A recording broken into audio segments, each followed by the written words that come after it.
जय माता दी। इस वीडियो में एक बार दोबारा हम पितृदोष के बारे में बात करेंगे। जन्म कुंडली में लाल किताब के अनुसार पितृदोष कैसे बनते हैं, क्या कारण होते हैं, जन्म कुंडली में कैसे देख करके हम पता लगा सकते हैं कि हमारी कुंडली में कौन से ग्रह का पितृदोष है, उसके क्या उपाय करने चाहिए।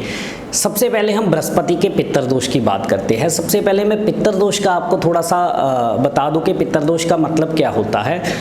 जिस तरह से हमें एक बच्चे को अपने माता पिता से प्रॉपर्टी और पैसा लेने का अधिकार है, इसी तरह से एक माता पिता के द्वारा की गई गलतियों की सजा जब उनके बच्चों को जीवन में आगे जा करके मिलती है, उसको हम पितृदोष बोलते हैं।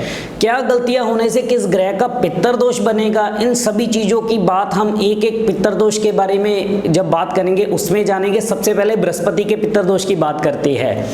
अगर हम या हमारे पूर्वजों द्वारा किसी अपने टीचर का अपमान किया गया हो, अपने गुरुओं का अपमान किया गया हो, पीपल के पेड़ को या तो काटा गया हो या बार बार कटवाया गया हो, या किसी भी तरह से किसी धार्मिक स्थान किसी मंदिर को तोड़वाया गया हो, या अपने कुल पुरोहित को ही बदला गया हो, ऐसी गलतियां अगर हुई होगी आपसे या आपके बड़ों से, तो जन्म कुंडली में बृहस्पति का पितृदोष जन्म लेता है। अब जन्म कुंडली में कैसे जानेंगे कि बृहस्पति का पितृदोष है या नहीं। जन्म कुंडली के 9वें या 12वें घर के अंदर अगर बृहस्पति के दुश्मन ग्रह यानी कि राहु बुध या शुक्र जाकर के बैठ जाए तो जन्म कुंडली के में बृहस्पति का पितृदोष जरूर होगा, और ये पीढ़ी दर पीढ़ी चलता है। अगर पिता से ऐसी गलतियां हुई है तो हो सकता है उसके आगे बेटे की कुंडली में पितृदोष निकला है। अगर उसके बेटे की कुंडली में पितृदोष नहीं निकला तो उसके आगे जाकर के बेटे की कुंडली में पितृदोष जरूर निकलेगा।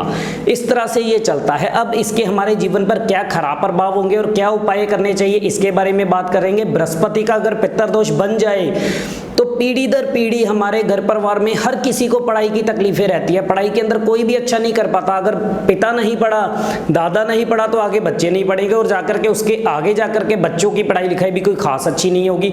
अगर खींच करके पढ़ाई लिखाई कर भी ली तो उसका प्रॉपर फायदा नहीं मिलेगा। घर परिवार के अंदर कभी समृद्धि जुड़ नहीं पाएगी। सोना यानी गोल्ड कभी जुड़ नहीं पाएगा।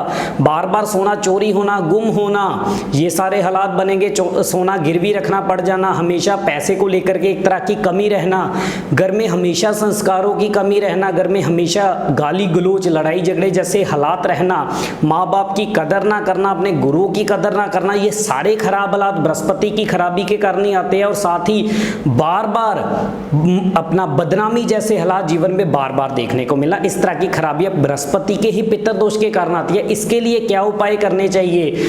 अपने कुल खानदान से पैसे इकट्ठा करके, यानी कि जितने भी खून के ताल्लुकदार है, जितने भी खून के रिश्तेदार है, उन सभी से बराबर मात्रा में पैसा इकट्ठा करके उन पैसों से बृहस्पति की चीजें यानी कि चने की दाल, हल्दी की गांठे, केसर, पीला कपड़ा, और अगर हो सके तो एक सोने का चकोर टुकड़ा, अगर आपकी समर्था है तो आप ले सकते हो। अगर नहीं तो बाकी चीजें लेकर के अपनी इच्छा अनुसार अपने कुल पुरोहित को या मंदिर के किसी बुजुर्ग पंडित को जिसके बाल सफेद हो उसको दे करके उसका आशीर्वाद लेना बेहद जरूरी है।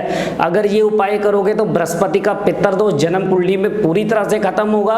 और जो बाप दादा से या हमसे ही गलतियां ऐसी अगर हो रखी है, जिन गलतियों की हमने शुरू में बात करी, तो उसका एक तरह से ये पश्चाताप होगा, जिसके कारण हमारी आगे आने वाली पीढ़ियों के अंदर बृहस्पति का पितृदोष कभी भी जन्म नहीं लेगा। इस तरह से बाकी पितृदोषों के बारे में भी हम अगली वीडियोस के अंदर बात करेंगे। इजाजत दीजिए। जय माता दी।